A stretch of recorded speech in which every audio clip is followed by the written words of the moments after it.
امام نسائی رحمۃ اللہ علیہ اور امام ترمذی رحمۃ اللہ علیہ سند صحیح سے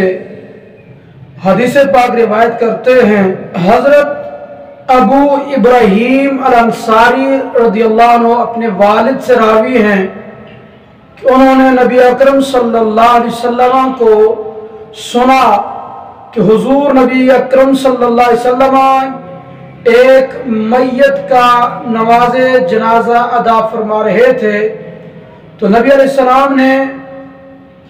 اس میں دعا یہ مانگی، اللہم اغفر لحینا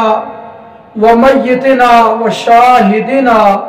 وغائبنا وذکرنا وانسانا وصغیرنا وکبیرنا، اے اللہ بخش دے ہمارے زندوں کو اور ہمارے فوت شدگان کو، اور ہم میں سے جو موجود ہیں اور ہم میں سے جو غائب ہیں، ہمارے مردوں اور ہماری عورتوں کو، ہمارے چھوٹوں کو اور ہمارے بڑوں کو۔ یہ حدیث پاک سنن نسائی کے اندر بھی ہے اور جامع ترمذی میں ہے۔ امام ترمذی اس کے بارے فرماتے ہیں ھذا حدیث حسن صحیح، کہ یہ حدیث حسن بھی ہے صحیح بھی ہے۔ اور یوں ہی حضرت سیدنا عبداللہ بن عباس رضی اللہ تعالی عنہما رسول اکرم صلی اللہ علیہ وسلم سے روایت نقل کرتے ہیں،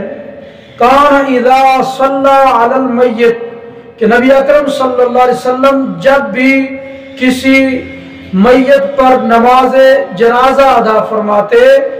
تو یہ دعا مانگتے، اللہم اغفر لحینا ومیتنا وشاہدنا وغائبنا ولانسانا ولذکورنا من احییتہ منا فاحیہ علی الاسلام ومن توفیتہ منا فتوفہ علی الایمان اللہم عفوکا عفوکا۔ امام طبرانی رحمۃ اللہ علیہ نے المعجم الکبیر اور المعجم الاوسط میں اس حدیث پاک کو نقل فرمایا۔ اس کا معنی یہ ہے کہ اے اللہ بخش دے ہمارے زندوں کو اور ہمارے فوت شدگان کو اور ہمارے حاضرین کو اور ہمارے غائبین کو، ہمارے مردوں کو اور ہماری عورتوں کو، ہم میں سے جس کو زندہ رکھے تو اس کو اسلام پر زندہ رکھ، اور ہم میں سے جس کو موت عطا کرے اس کو ایمان پر موت عطا فرما۔ اے اللہ معافی عطا فرما، معافی عطا فرما۔ اور یوں ہی حضرت عوف بن مالک رضی اللہ عنہ ارشاد فرماتے ہیں کہ نبی اکرم صلی اللہ علیہ وسلم نے ایک جنازہ پڑھایا، نماز جنازہ میں جو حضور نے دعا مانگی، فرماتے میں نے خود سنی، حضور علیہ السلام فرما رہے تھے، یہ دعا پڑھ رہے تھے، اللہم اغفر لہ وارحمہ واعف عنہ وعافہ واکرم نزلہ ووسع مدخلہ واغسلہ بماء وثلج وبرد ونقہ من الخطايا كما ينقى الثوب الأبيض من الدنس وأبدله دارا خيرا من داره وأهلا خيرا من أهله وزوجا خيرا من زوجه وقه فتنة القبر وعذاب النار۔ اس کا مفہوم یہ ہے کہ حضور نے جو یہ دعا مانگی، اس کا معنی یہ ہے کہ اے اللہ بخش دے اس میت کو، اس پر رحم فرما، اس کو درگزر فرما، اس کو عافیت عطا فرما، اور اس کی قبر کو وسیع فرما، اس کو پانی برف اولوں کے ساتھ اس کی خطاؤں کو دھو ڈال، اور اس کو خطاؤں سے ایسے پاک کر جیسے سفید کپڑا صاف کیا جاتا ہے میل کچیل سے، اور اس کو اس کے گھر سے بہتر گھر عطا فرما، اور اس کے اہل، اس کی بیوی سے بہتر بیوی اسے عطا فرما، اس کے اہل سے بہتر اہل اس کو عطا فرما، اور اس کو قبر کے فتنے سے بچا اور عذاب نار سے بچا۔